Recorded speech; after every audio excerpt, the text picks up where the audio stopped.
Hello friends, ଜୟ ଜଗନ୍ନାଥ। ଶୁଭ ସକାଳ। ଆସନ୍ତୁ ଆଜି ସକାଳର ଆସିଥିବା କେତେଗୁଡ଼ିଏ ଗୁରୁତ୍ୱପୂର୍ଣ୍ଣ ଖବର ଉପରେ ନଜର ପକାଇ ନେବା।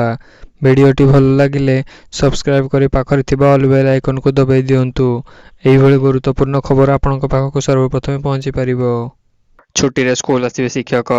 ମିଳିଥିବା ଖବର ଅନୁଯାୟୀ ରାଜ୍ୟରେ ଆଜିଠାରୁ ଗ୍ରୀଷ୍ମ ଛୁଟି ଆରମ୍ଭ ହେଉଛି। ସମସ୍ତ ସରକାରୀ ଏବଂ ଅନୁଦାନ ପ୍ରାପ୍ତ ସ୍କୁଲଗୁଡ଼ିକ ଆଗୁଆ ଗ୍ରୀଷ୍ମ ଛୁଟି କରିବାକୁ ସରକାର ଘୋଷଣା କରିଛନ୍ତି।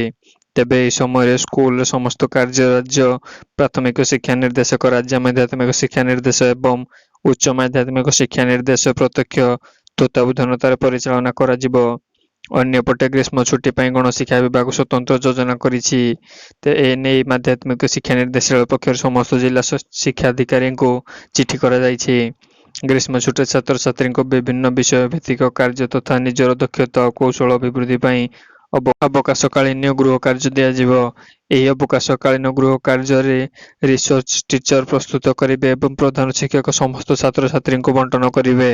ଛାତ୍ରଛାତ୍ରୀଙ୍କୁ କୌଣସି ବିଷୟରେ ଦ୍ୱନ୍ଦ୍ୱ ଥିଲେ ସେମାନେ ବିଷୟ ଭିତ୍ତିକ ଶିକ୍ଷକ ବା ଶିକ୍ଷୟିତ୍ରୀଙ୍କୁ ଟେଲିଫୋନ ଯୋଗେରେ ସେମାନଙ୍କ ସନ୍ଦେହ ଦୂର କରିପାରିବେ। ଆସନ୍ତୁ ଜାଣିନେବା ପରବର୍ତ୍ତୀ ଅପଡେଟ୍ ବିଷୟରେ। ନିର୍ବାଚନ ସଭାରେ ଭାଷଣ ଦେଉ ଦେଉ ଅଚେତ ହୋଇଗଲେ ନୀତିଶ ଗଡ଼କରୀ। ମିଳିଥିବା ଖବର ଅନୁଯାୟୀ ନିର୍ବାଚନୀ ସଭାକୁ ସମ୍ବୋଧନ କରିବା ସମୟରେ ହଠାତ୍ ଅଚେତ ହୋଇ ତଳେ ଖସି ପଡ଼ିଲେ କେନ୍ଦ୍ର ପରିବହନ ମନ୍ତ୍ରୀ ନୀତିଶ ଗଡ଼କରୀ। ତେବେ ମହାରାଷ୍ଟ୍ର ଜବଲମାଲରେ ନିର୍ବାଚନୀ ପ୍ରଚାର କରୁଥିଲେ ଗଡ଼କରୀ। ଏହି ସମୟରେ ଉପସ୍ଥିତ ଜନତାଙ୍କ ଉଦ୍ଦେଶ୍ୟରେ ମଧ୍ୟ ଭାଷଣ ଦେଉଥିଲେ। ଷ୍ଟେଜ ଉପରେ ଭାଷଣ ଦେଉଥିବା ବେଳେ ହଠାତ୍ ଅଚେତ ହୋଇ ଖସି ପଡ଼ିଲେ ଗଡ଼କରୀ।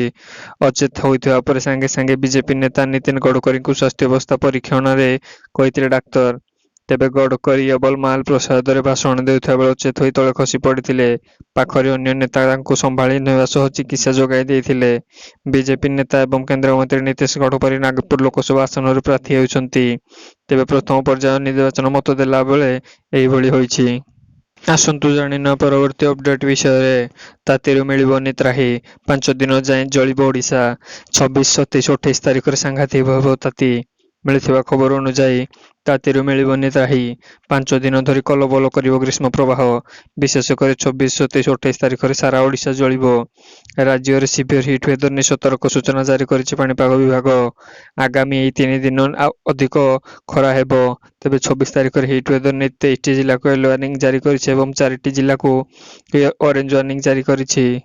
ତେବେ ପୁରୀ, କୋରାପୁଟ, ନବରଙ୍ଗପୁର ଜିଲ୍ଲା ଛାଡ଼ି ବାକି ସବୁ ଜିଲ୍ଲାକୁ ସତର୍କ ରହିବା ଲାଗି ନିର୍ଦ୍ଦେଶନାମା ଦିଆଯାଇଛି। ଅନେକ ସ୍ଥାନର ତାପମାତ୍ରା 4ରୁ 6 ଡିଗ୍ରୀ ବଢ଼ିବା ନେଇ ସମ୍ଭାବନା। ରାଜ୍ୟରେ ବିଭିନ୍ନ ସ୍ଥାନର ତାପମାତ୍ରା 45 ଡିଗ୍ରୀ ଅତିକ୍ରମ ନେବ ବୋଲି ପୂର୍ବାନୁମାନ କରିଛି ପାଣିପାଗ ବିଭାଗ। ଆସନ୍ତୁ ଜାଣିନେବା ପରବର୍ତ୍ତୀ ଅପଡେଟ୍ ବିଷୟରେ। ଆଉ ଫ୍ରିରେ ଦେଖିପାରିବେନି IPL, 25 ଏପ୍ରିଲରୁ ବଦଳିବ ନିୟମ। ମିଳିଥିବା ଖବର ଅନୁଯାୟୀ ଭିଡ଼ିଓ ସିଷ୍ଟମ ଓ ପ୍ଲାଟଫର୍ମରୁ ଜିଓ ସିନେମା ନିଜ ଉପଭୋକ୍ତାଙ୍କ ପାଇଁ ନୂଆ ପ୍ଲାନ୍ ଆଣିବାକୁ ଯାଉଛି। କମ୍ପାନୀ ଏ ପକ୍ଷରୁ ମଧ୍ୟ ଏକ ଛୋଟ ଭିଡ଼ିଓ ସେୟାର କରିଛି। ଏଥିରେ ଉପଭୋକ୍ତାଙ୍କ ଏକ ବିଜ୍ଞାପନ ଅଭିଜ୍ଞତା ପାଇଁ। ତେବେ ବର୍ତ୍ତମାନ ସମସ୍ତଙ୍କ ମନରେ ପ୍ରଶ୍ନ ଅଛି ଯେ ଜିଓ ପ୍ଲାଟଫର୍ମ IPL ଦେଖିବା ପାଇଁ ଏବେ ଟଙ୍କା ନେବ। ତେବେ ହେଲେ ଏ ନେଇ ବର୍ତ୍ତମାନ କମ୍ପାନୀ ଏହିଭଳି କିଛି ଭିଡ଼ିଓ ସେୟାର କରିଛି। ଜିଓ ସିନେମା ଏକ୍ସରେ ଏକ ଛୋଟ ଭିଡ଼ିଓ ସେୟାର କରାଯାଇଛି। ଏହି ଭିଡ଼ିଓରେ ଦେଖିବାକୁ ମିଳିଛି ଯେ ମ୍ୟାଚ୍ ମଝିରେ ଆସୁଥିବା ବିଜ୍ଞାପନ ପାଇଁ ବିରକ୍ତ ହେଉଛନ୍ତି ୟୁଜର୍ସ ଏବଂ କେତେବେଳେ ବିଜ୍ଞାପନ ଦେଖି ଥକି ଯାଉଛନ୍ତି। ତେଣୁ ନିଜ ଗ୍ରାହକଙ୍କ ସୁବିଧା ପାଇଁ ଏପ୍ରିଲ 25 ତାରିଖରେ ଏକ ନୂତନ ବିଜ୍ଞାପନ ମୁକ୍ତ ପ୍ଲାନ୍ ଆଣିବାକୁ ଯାଉଛି କମ୍ପାନୀ। ଏଥିରେ ଏକ ଫ୍ୟାମିଲି ପ୍ୟାକ୍ ମଧ୍ୟ ରହିଛି। ସାଧାରଣତଃ IPL ମ୍ୟାଚ୍ ଦେଖିବା ମଝିରେ ଅନେକ ବିଜ୍ଞାପନ ଆସିଥାଏ ଯାହା ଉପଭୋକ୍ତାଙ୍କୁ IPLରେ ବାଧା ସୃଷ୍ଟି ହୋଇଥାଏ। କିନ୍ତୁ ବର୍ତ୍ତମାନ ଲୋକମାନେ ନିଜ ଜିଓ ସିନେମାରେ ମାଗଣା IPL ଦେଖିପାରିବେ। କିନ୍ତୁ ଆଗକୁ ଆଡ୍ ମୁକ୍ତ ମ୍ୟାଚ୍ ଦେଖିବା ପାଇଁ ହେଲେ ଜିଓର ଏକ ସ୍ୱତନ୍ତ୍ର ପ୍ଲାନ୍ ଆଣିବାରେ। ଜାଣିନେବା ପରବର୍ତ୍ତୀ ଅପଡେଟ୍ ବିଷୟରେ। ଭାରତୀୟ ମସଲାକୁ ନେଇ ବଡ଼ ଖବର। MDHO ଏଭରେଷ୍ଟକୁ କରାଗଲା ବ୍ୟାନ୍। ମିଳିଥିବା ଖବର ଅନୁଯାୟୀ ଭାରତର ବଡ଼ ମସଲା କମ୍ପାନୀଗୁଡ଼ିକ ଆସିଲେ ଚିନ୍ତାଜନକ ଖବର।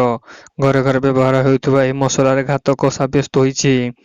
ଏଥିରେ କ୍ୟାନ୍ସର ସୃଷ୍ଟି କରୁଥିବା ତତ୍ତ୍ୱ ଥିବା ନେଇ ସନ୍ଦେହ ପ୍ରକାଶ କରିଛି ଦୁଇ ବଡ଼ ଦେଶ। କେବଳ ଏତିକି ନୁହେଁ, ଭାରତରେ ବି ଏହି ଲୋକପ୍ରିୟ ବ୍ରାଣ୍ଡ 2 ଦେଶରେ ବ୍ୟାନ୍ ହୋଇସାରିଲାଣି। ଭାରତୀୟ ମସଲା କମ୍ପାନୀ MDMO ଏଭରେଷ୍ଟ ବ୍ୟବହାର ଉପରେ କଟକଣା ଲଗାଇଛି ସିଙ୍ଗାପୁର ଓ ହଂକଂ। ଆଉ ଏହାକୁ ନେଇ ତତ୍ପରତା ମଧ୍ୟ ଦେଖାଇଛନ୍ତି କେନ୍ଦ୍ର ସରକାର। ମସଲା ବିବାଦକୁ ନେଇ ସିଙ୍ଗାପୁରଠାରୁ ହଂକଂ ତଥ୍ୟ ମାଗିଲା ଭାରତ। ଭାରତୀୟ ମସଲା କମ୍ପାନୀଗୁଡ଼ିକର MDHO ଏଭରେଷ୍ଟରେ ଉତ୍ପାଦନ ଗୁଣବତ୍ତାକୁ ନେଇ ସିଙ୍ଗାପୁର ଓ ହଂକଂ ପ୍ରଶ୍ନ ଉଠାଇବା ସହିତ କଟକଣା ମଧ୍ୟ ଲଗାଇଛି। ଏହାପରେ ଭାରତ ସରକାର ମଧ୍ୟ ଏଥିରେ ହସ୍ତକ୍ଷେପ କରିଛନ୍ତି ଓ ଏହି ଦୁଇ ଦେଶର ଖାଦ୍ୟ ସୁରକ୍ଷା କର୍ତ୍ତୃପକ୍ଷଠାରୁ ତଥ୍ୟ ମାଗିଛି ଭାରତୀୟ ସରକାର। ଆସନ୍ତୁ ଜାଣିନେବା ପରବର୍ତ୍ତୀ ଅପଡେଟ୍ ବିଷୟରେ। ଟ୍ରେନ୍ ଯାତ୍ରୀଙ୍କ ପାଇଁ ଖୁସି ଖବର, ଆଉ ରହିବନି ୱେଟିଂ କି ଆର୍ଏସି ଝାମେଲା। ମିଳିଥିବା ଖବର ଅନୁଯାୟୀ 5 ବର୍ଷ ଭିତରେ ଟ୍ରେନ୍ ୱେଟିଂ କି ଆର୍ଏସି ଟିକେଟ୍ ଝାମେଲା ରହିବ ନାହିଁ। ସମସ୍ତଙ୍କୁ ମିଳିବ କନଫର୍ମ ଟିକେଟ୍। ଏମିତି ବ୍ୟବସ୍ଥା କରୁଛନ୍ତି କେନ୍ଦ୍ର ସରକାର। ବଡ଼ ଘୋଷଣା କରିଛନ୍ତି ରେଳମନ୍ତ୍ରୀ ଅଶ୍ୱିନୀ ବୈଷ୍ଣବ। ଆଗାମୀ 5 ବର୍ଷ ଭିତରେ ସରକାର ଏମିତି ବ୍ୟବସ୍ଥା କରୁଛନ୍ତି ଯେଉଁଥିରେ ଯାତ୍ରୀ ଆବେଦନ କରିବା ଲାଗି କ୍ଷଣିକଟିଏ କନଫର୍ମ ଟିକେଟ୍ ମିଳିବ। ରେଳ ଭିତ୍ତିଭୂମି ଏବେ ବଢ଼ାଇବାକୁ ଯେ ଆଉ ୱେଟିଂ କରିବାକୁ ପଡ଼ିବନି। ଯାତ୍ରୀଙ୍କ ସୁବିଧା ଦୃଷ୍ଟିରେ ରଖି ପ୍ରଧାନମନ୍ତ୍ରୀ ଏହି ପ୍ରତିଶ୍ରୁତି ଦେଇଥିବା ଅଶ୍ୱିନୀ ବୈଷ୍ଣବ କହିଛନ୍ତି। ଆସନ୍ତୁ ଜାଣିନେବା ପରବର୍ତ୍ତୀ ଅପଡେଟ୍ ବିଷୟରେ। ଆଜି ଓଡ଼ିଶା ଆସୁଛନ୍ତି କେନ୍ଦ୍ର ଗୃହମନ୍ତ୍ରୀ ଅମିତ ଶାହା। ଆସିଲା ଗସ୍ତର ସମ୍ପୂର୍ଣ୍ଣ ବିବରଣୀ। ମିଳିଥିବା ଖବର ଅନୁଯାୟୀ ଆଜି ଓଡ଼ିଶା ଆସୁଛନ୍ତି କେନ୍ଦ୍ର ଗୃହମନ୍ତ୍ରୀ ଅମିତ ଶାହା।